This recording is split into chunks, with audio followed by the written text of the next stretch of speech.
ঈদের সময় মামারা দাওয়াত দিয়েছিলাম, দাওয়াত দেওয়ার পরে তো আমাদের বাড়িতে আসছে, আসার পরে বলছে মামা তোমরা একটা নাটক বানাবো, তো কি নাটক বানাবো, তো ভিডিও বানাবো যে ক্ষেত নিয়ে ভিডিও বানাবো। তো ওরা কাছে ঠিক আছে, তো আমি যাচ্ছিলাম ওরা ক্ষেত নিয়ে ভিডিও বানাইছিলাম, আমার নিজের ক্ষেত্রে পরিষ্কার হয়েছে ওরা দিয়া।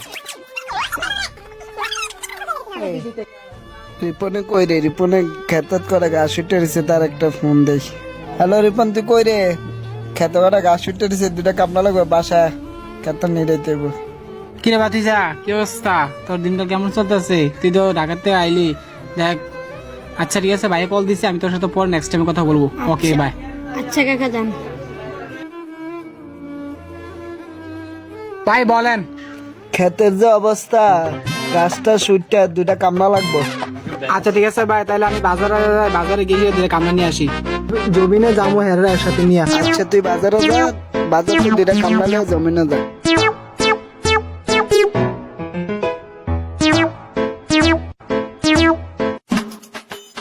এ দাঁড়া দাঁড়া দাঁড়া, কই যাস?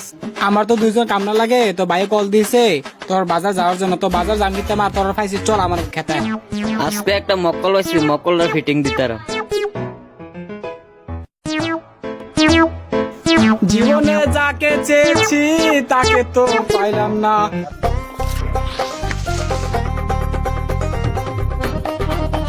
ইস, খেতে কি রোদ্র রে।